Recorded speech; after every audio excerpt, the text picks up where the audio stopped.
Welcome to the Build Insite Podcast. Real people, real insights. Step into the world of innovative construction, one conversation at a time. Today's episode is part 2 with Brett Way from VW Building Projects. If you missed last week, head back and check out the insights of part 1. Otherwise, enjoy the episode. So, Brett, with obviously there's that much information out there now for clients building homes. What sort of education are you putting out there to sell yourselves and showcase the type of builder that you are?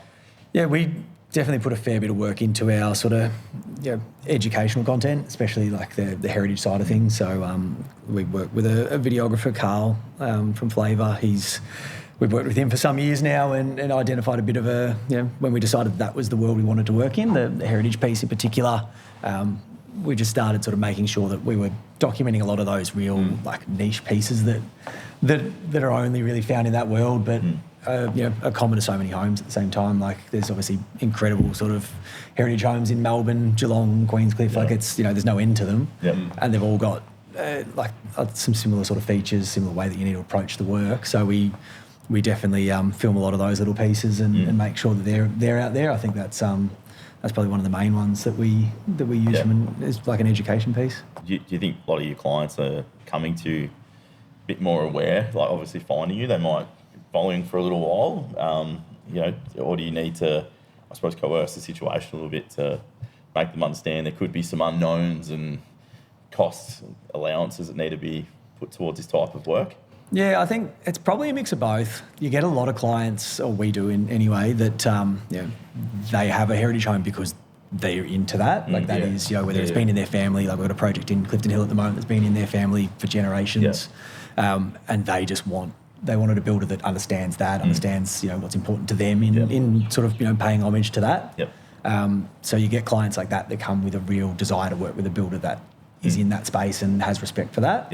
And then you get the flip side of that, which is people that just have bought a beautiful character home and it's the first they've seen of it. They don't know the bones of it. They don't know the story, and they usually need a little bit more time just educating them on why you wouldn't probably go and get a new home builder to come and take a look at that, because chances are they haven't seen half the curveballs that you've got coming. So Is there, with those particular types of projects, there's obviously timelines can get drawn out a fair bit, as well as there's a lot of unforeseens that people wouldn't consider, that the budget can get chewed up on as well. Is there anything in particular that you can do to help sort of manage the client expectation around those, and you kind of get to the point of sometimes you might have to walk away from a project if the client's not going to be or can't see the realistic side of it?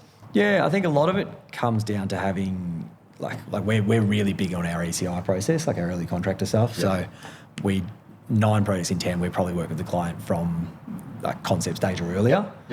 So that gives you that ability, as you said, to sort of know that the client understands the type of build they're getting into, and the pitfalls that can come with that.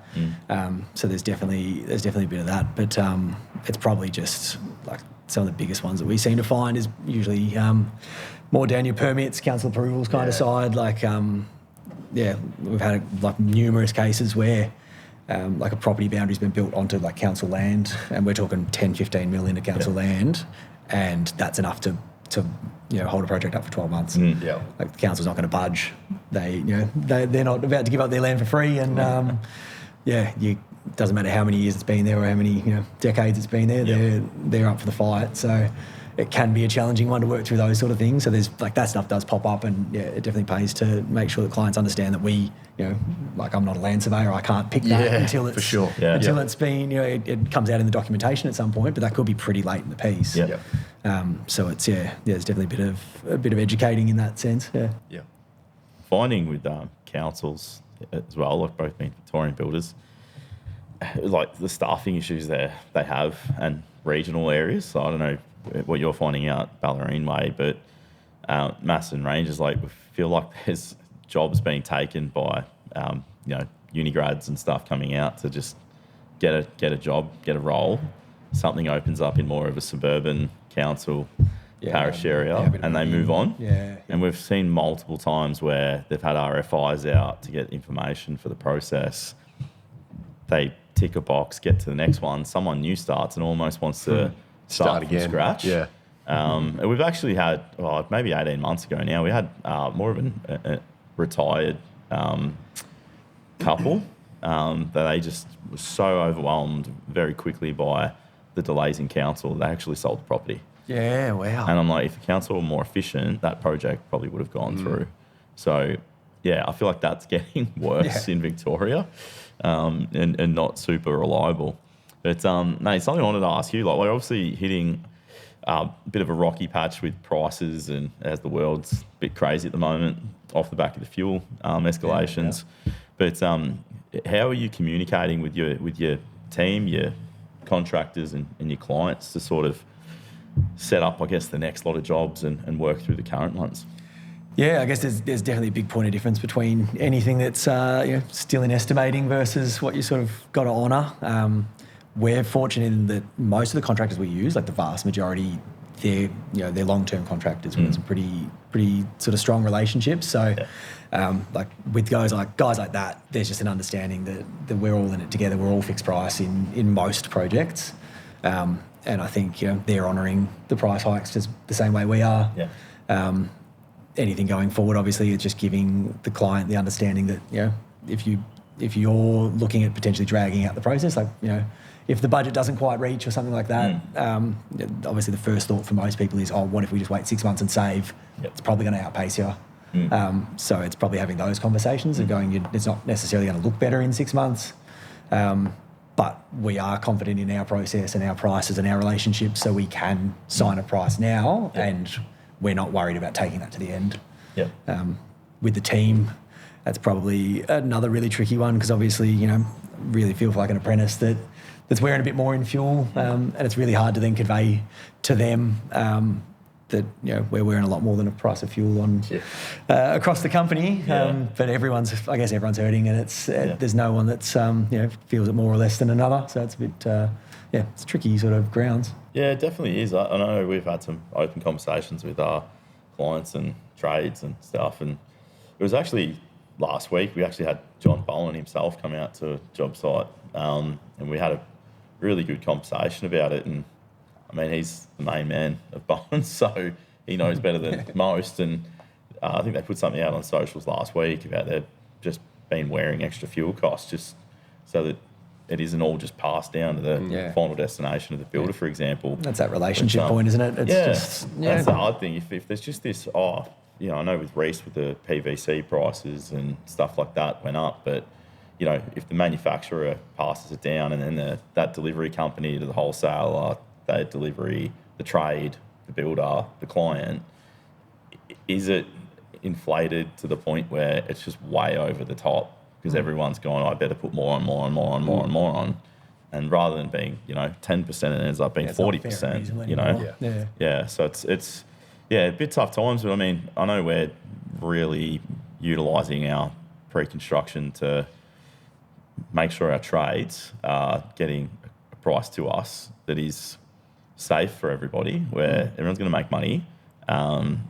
Clients want us to make money because they want their builder to be there. Yeah, well, the minute you're not making money, like the assumption is you're cutting corners to try and salvage a dollar. Like no one's in it to cut corners, so that's So I think that that communication, and I guess again, like it's just more important now than ever to have these early conversations and get it all out there. I think who was it yesterday? Or maybe Jesse was saying in a recording that they're all maybe hard conversations, but they're not really hard conversations. It's just being transparent and honest. Yeah, exactly. Yeah. So super important. Yeah, very much. And you're right, having the sort of the ability, like a long lead into a project or like that early contractor piece, just lets you have those conversations and sort of understand where the client's coming from. And if it is the case that, say, a budget is too tight and they can't make it work, like you're better off knowing that before you've all spent 6 months working on it, only for it to not happen. So definitely, like the earlier you can have that sort of conversation, it's all a trust piece at the end of the day. If the client doesn't trust you early on, they're not going to trust you at the end anyway. Like you might as well build on it from the start. Definitely, yeah. Keep it positive. For over 130 years, Bowens has been the builder's choice, providing a service that provides timber, hardware and innovative building products. And now we're helping you further with this wonderful partnership. The family that have been here for generations, Bowens, has been powering the Australian building industry with family values, trusted service and the drive to make our industry better. They're helping us provide you the insights that matter. Build Insight, together with Bowens. Real people, Real Insights. Yeah, let's dive into a bit of your team, mate. How who is in your team? Like, is it a bit of a mix of tradies, apprentices, whatever? How are you educating the team, bringing them on board? Yeah. Let's dive into- So structure has obviously changed a little bit as we've sort of moved into the two divisions, but we definitely took the mould of what we were doing in Melbourne, and have just sort of tried to replicate that on a smaller scale in down the Ballerine. So I'm sort of like sales estimating into the company, I suppose. And as I said, Josh is sort of an operations role, which is probably underselling it. He's tireless. And then sort of below that, we've got a team of project managers that all sort of handle 2 projects each, give or take. Yep. And then carpenters and apprentices across that as well. Numbers kind of come and go, but we've been probably pretty good in terms of things like staff retention. But it's sort of definitely helped our growth that over the journey. Like, the only people that have sort of moved on have usually been because they're moving overseas or they're the unavoidables. So we've been really lucky in that sort of sense that it's a good team and everyone gets along really well and so it's good balance, good sort of structure. Yeah. You've got a few apprentices on board? Yeah, at the moment we've got 4. Yep. And it usually hovers around about that as I think as they get qualified, they tend to stick around, which is obviously a good sign for everyone. Nice that hopefully we're teaching them well and they're enjoying working with us, and it goes both ways. Well, now that you mentioned it, what are you doing in particular? Any specific ways that you're training or teaching the apprentices? We're trying to give them a good. It's a tricky balance, really. We try to make sure that they're not being used just on the same tasks, if you will. Like, we run quite a few sites at a time, so it would be really easy to have an apprentice that only does one activity, and because they might be the most economical for it, or they just might be quite good in that space. It's tempting to then just have them repeat that. But Josh, who definitely controls sort of the scheduling of the team, he's really rigid with trying to make sure that everyone's seeing a bit of everything and getting a lot of exposure across every stage of a build, so that they get a bit more of a sort of rounded education. I've found over the years, like, asking the apprentice, like, what's something that you feel you need to still improve on. If they're not confident in something, you want them to speak up about it. 100%. And it's the check-ins and things are important too. I think that's probably a good part of that question, really. Is we try to sit down with everyone across the company at least twice a year, if not more, and try and get through, which there's a lot of time in that too when you sort of you have a few people across a couple of locations. But I think it's important to understand a bit of their desires, their progression, obviously how that works within the company, and then an opportunity to give a little bit of feedback on what we want to see them improve in, and I think it's a pretty cohesive little group, which is nice. We obviously do we've got a team event in the middle of the year. This year, we try and do something middle of the year and end of the year every season, every year. And we decided this year we might do. We've proposed to the team to run Melbourne as the team event, which to be honest, credit to Josh, this was completely his idea. But we just wanted like what it's like in a building company, like the traditional sort of mid-year or end of year. It's a party. Like, everyone just barbecue up and that is what it is. But I think we just got a good bunch of people, and we said, let's do some good. Then we'll go out for a drink. Don't get me wrong. When, you can kind of tick both boxes. But the reception from it was fantastic. Like, everyone was really on board with it. So shameless plug, I suppose, while I'm sitting here, but it'll be up on the socials at some point. We'll be fundraising. Fantastic. We'll chuck it our way when you do. We'll share it across. That's awesome. Absolutely. That's off. So let's jump into you a bit more personally. So, like, obviously running a building company can be high pressure. Has its moments. What's some things you do to decompress and just stay on top of things with your own health and well-being? Probably like having the shift in lifestyle has obviously been a big one. And like I touched on earlier, very, very good in my hours. Like, I don't sort of fall into that temptation. Your mind's always going, and you could work forever. Like, there's no, wouldn't run out of work. But I'm pretty good at switching off. Like, it's pretty rare I'll take a phone call after 5. Like, it's want to be as present as I can in that sense.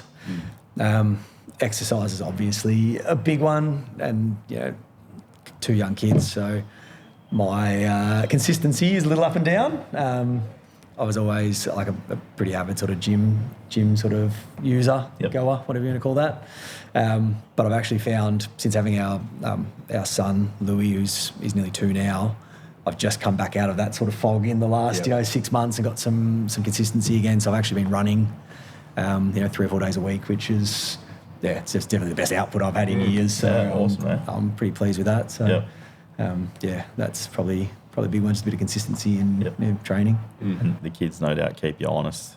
Oh yeah, 100%. But it's awesome. Like being pretty good with the hours. Like I'm there a lot more than I could be, which is obviously that's half the point of what we do is the flexibility, isn't it? So and kind of circling back to that, you'll rarely take a phone call after 5, that sort of thing. Are you finding that you've built your team into a position that who is the point of contact for something on site? Is it like you got project managers that are taking more of those calls that you're not needing to do as much of that anymore? Yeah, it's a bit of both. Like we've definitely set that boundary. Like there's no expectation that anyone is taking a call that late. Yeah.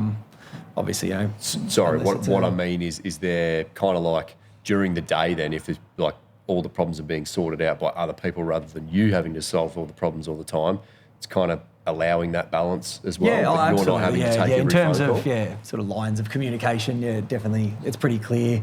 Yeah. Like, at least I like to think we've worked on that clarity with the team of if an apprentice has a question, it should be directed to an experienced carpenter because chances are they've got that answer. Yep. If the carpenter's got a question, it should go to whoever is managing your site because they should have that answer. Yep. And then it's not every person's like the apprentice has got a basic question, they're not having to ring you and be like, hey, Brett, I don't know what to do about this. It's like, exactly right. Ask your fucking supervisor. And that's it. Like just ask the person who's most likely to have that exact answer and that exact experience. And then obviously when it comes to sort of clients or designers, that sort of thing, it'll depend whether it's a project that's in progress, in which case it'll be Josh and an operations sort of question. If it's more of a sales or contracts related question, it'll usually come to me. But I think we do a pretty good job of people knowing who to contact and when. Yeah, for sure. At least feels like it. So, mate, with everything changing so fast, we've had, obviously NCC, business, AI is creeping in. Where are you finding you're getting your best learning resources and, I suppose, motivation, inspiration from? Yeah, look, as a business owner. Spend a lot of time in the car, so I listen to a lot of podcasts. Obviously, you guys included. But I think we've been involved in Future Builder. They've obviously been a massive resource. And then look, they're probably the main sources for me. Is obviously I do sort of the social media side of the company, and I do enjoy that. So there's obviously a lot of information out there. But you find the guys that are really putting out some stuff that's real and valid, and I think is not purely just there for the traction. Once you find those sort of contacts and that sort of thing, I think it's there's some pretty reliable stuff coming out. And you've been dabbling with AI with business and that? Not enough. Right? Not enough. It's a rabbit hole. It is. Oh, absolutely. I don't know that anyone's done it enough. And even when you think you're just starting to get on top of it, it's already evolved so much that you're still way behind. Yeah, it is. It's a little terrifying. Like I know. We've definitely got a lot that we sort of have on the cards to integrate, but it's it's definitely it's one of the biggest struggles I think as a business owner is trying to find the time to be confident in making those, putting that time into the business. And I'm definitely guilty the last few months. It's been a mad start to the year. I just have had less time than I would like to admit to be working on the company the last few months. So it's definitely sort of pretty top of the list for when I can create that time. Yeah, I did an AI summit probably August last year, and I look back on it now and I feel like it's completely already way outdated. Redundant in 6 months. It's crazy. Like the biggest thing is I took out of it is, anything you conceptualize with how to use AI, you can do it. So it's only that principle that really came home. Maybe the how you prompt and things like that, which is good to learn more about and hear it from people who are more adept with AI. But I think there's a lot of computer setups floating around and stuff like that, and pretty easily. Even our main man Michael, our manager's like sent the thing through the other night. He's got like this killer screen setup, built a hard drive, and yeah, I'm thinking there's that many people floating around with like Mac Minis, you know. It's crazy times we're in. It is. Oh yeah, that's it. It's only going to get quicker, and it's I'm well aware if we don't adapt to it, we'll be left behind. But it's definitely work in progress. Circus Studio is Australia's leading interior design centre. If you're an architect, building designer, interior designer, builder, or just looking to build your dream home, you need to make a time and come in and check out the space here in Port Melbourne. With everything from wall and ceiling linings, doors, architectural hardware, cladding and flooring. This space holds every element that you'll possibly need to design your dream home. Where's things looking for VW Built, mate? You got what's the future plans? What's the growth period looking like for you guys in say 3 to 5 years? I think the goal's realistically just to keep pushing in this same sort of heritage architectural kind of direction. We've got some really good projects like that. The one that I've touched on, obviously, that are just coming to completion at the moment. And I'd like to see us just keep pushing into bigger and better in that world. So, expanding the team. Not as a priority. Yeah. It's definitely a big enough team, and like I said, we've got good people, so it's not like that's the rule. The right people come along, we'll always look at it. Yeah. But I think it's more about probably just making sure that the work that comes in is right in that world that we love. Like if I can be, or both of us, if we can be doing just the absolute pinnacle of sort of heritage work, whether it's down the track, we're moving to sort of the commercial side of it and look at schools and churches and that sort of thing, as well as just the best homes in that world in the state. Then I think that's we get a lot of love out of that. So. Awesome, mate. How are you finding we're at the coalface with the industry with these times we're in again, but how are you finding inquiries, pipeline? Yeah, that's obviously a very big part of my role, I guess, being sort of the sales side of the company, and that's you never feel like you got enough, which is probably the biggest the biggest sort of catch in it. Like particularly Melbourne being a bit more established, like our pipelines, it's quite strong. We're usually booked out for a year at a time, but because we're really firm on that ECI process, I think that helps because you can know for 6 to 12 months or longer when you're working with a client in design that, okay, we're probably going to be commencing it in 18 months and you can factor it in. So that pipeline is quite strong because there's such long relationships and you can kind of, you can forecast it a long way out. Building up a second division, a second location, that's definitely a bit more challenging. Being a lot newer, a lot fewer contacts down there, that kind of thing. Obviously, we've had plenty of work up till now, but that's probably one of the things that's on my radar for the next sort of 12 months is trying to make sure that especially things do slow up, trying to make sure that both sides of the company are busy and still taking the right work too. That's probably the other part of it. There's a temptation to, if you feel like the times are going to change, there's a temptation to sort of take anything that comes in the door. But I don't. We know what we love and we know what we're good at, and I don't really want to change from that. Is there anything quietly that you're working on in the background that you want to share? Look, nothing that's sort of too standout. There's a few in the pipeline that I feel like are probably, sort of in that same kind of vein as the stuff that we're doing. And then a couple of project in St Kilda that we just finished that.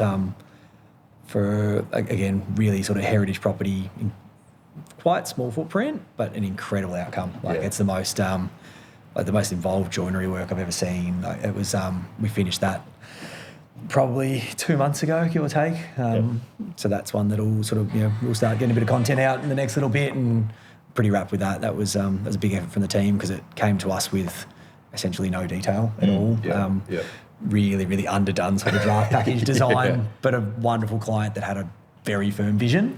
So we sort of brought in a few of our own designers and contacts, and we're flying blind for a little while, just trying to achieve what the clients were after with next to no documentation, and then what it's sort of evolved into is it's pretty special. So one of those tricky ones that just leaves too much to interpretation, doesn't it? 100%. And when you're trying to you're obviously trying to explain to the team what needs to be done. They go, where do I find it? I don't know. I honestly couldn't tell you. So that one, all's well that ends well. It's pretty cool. So Mate, I've got to fire one at you, being a Victorian builder, before we jump into rapid fire. Victorian building industry, what is the one thing that you would change right now?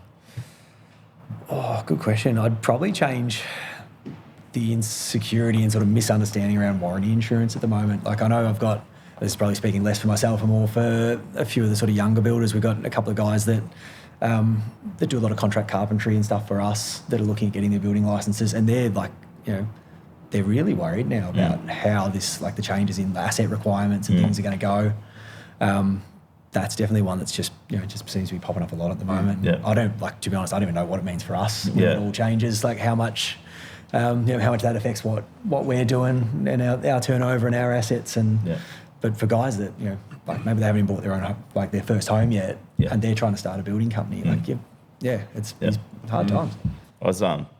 When we went through this years ago, sat down with our construction lawyer, and David pretty much just said, "You're building a good home, yeah?" Like, yeah. Just make sure you keep building the best possible product you can. If you get defects pop up, fix them. And just make sure you keep using really quality licensed trades. You'll never have a problem.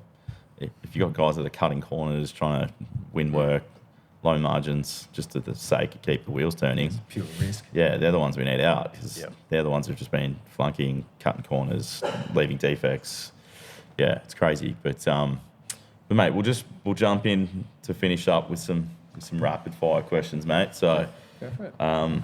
Short, sharp answers if we can, and we'll go from there.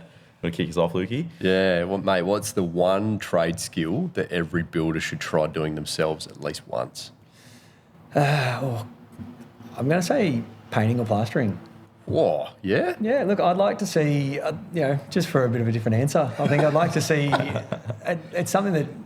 You were going to say Chippy to start with, weren't you? Yeah, I was, but all the best builders come from carpentry anyway. Everyone knows that. That's fine. So, no, I think, you just find there's so much more to painting and plastering than probably gets, it'd be probably 90% of defects, wouldn't it? Yep. So if you have an understanding of what actually goes into it, and you can do a little bit of it yourself, you're probably going to be a bit more forgiving or a bit more on top of it. So. I've just thought of something like back in when I was doing my apprenticeship, we just did so much of our own work ourselves. And my first boss, we used to hate painting. We did so much of it, but just the one liner that he just used to say all the time to try and make yourself feel better was, mate, instant results.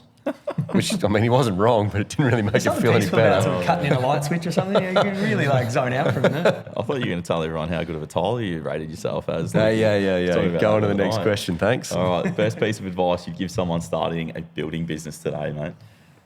Oh, that's a good one too. Don't say don't do it. It's look, going off the back of having someone like Joshy as a partner. It's if you can find someone that you gel with, like working together, it's pretty big. Like it's it's hard for obviously guys like yourself that are solo operators, but having that sounding board from day one's massive, and someone that you trust. It's probably, I know this is rapid fire, but probably one piece of advice I can offer to anyone that is probably in more of my position that doesn't have a business partner, like it's the importance of networking and having guys like yourselves that you can lean on. Like you do feel pretty isolated at times, but being able to pick up the phone or have a look at, or go to an event like we had yesterday and just speak to like-minded people as well. There's so many people out there that are willing to share the information and just help everyone out. So there's been a massive shift in the industry in general, I think, especially with stuff like what you guys are doing.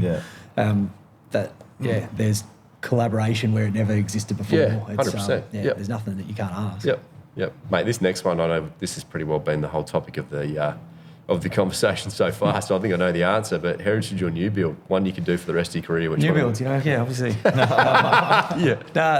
Definitely heritage through and through that one. Yeah, for sure. Yeah, right, mate. One thing about the building industry that needs to change right now. That's a hard one. There's nothing rapid about that one. Easy warranty insurance, by the sound of it. That was the first thing that went to my head, but just go warranty insurance. The rapid side of it. Awesome, mate. Well, where can our listeners find you and follow your journey and what you guys are doing? Yeah, look, we're pretty active on social media. Like I said, with the educational content and that sort of thing is something we enjoy doing, being in a sort of little niche part of the trade. Obviously got the website, vwbuildingprojects.com.au. Awesome. Yeah, they're the spots. Great, mate. Thanks so much for joining us. It's been a little bit coming, so pumped you could get in here 2 days in a row. Thanks for having me. For sure. Thanks for making the journey. For all of our listeners out there, if you haven't registered with the Build Insite Hub just yet, then jump over to our website, our socials, follow the links. We've got an amazing platform that is about to drop. Yeah, I jumped on last night. Awesome. Thanks for coming in, mate. Appreciate your time. Thanks, Brett. Thanks, boys. Cheers. Thanks for tuning in, guys. If you want to find out more about Build Insite, head over to the website buildinsite.com.au. Over on the website, you'll find links to previous podcast episodes as well as our YouTube channel, Instagram and Facebook. Hope you've enjoyed the episode. Catch you on the next one. Well, that's a wrap for another week's episode of the Build Insite Podcast. Before we leave, just want to give a huge shout out to all of our sponsors for their ongoing support. Without their help, Build Insite wouldn't be what it is today. Let's cue the disclaimer. I need to let you know that myself and the Build Insite team are in no way, shape or form qualified to give you personal or specific business advice. We strongly encourage you seek out the use of professionals for products or when you are making personal or business decisions. Everything discussed during the Build Insite podcast is our own and the guest opinion and personal experience and is of a general nature only. Hope you enjoyed the episode. Catch you on the next one.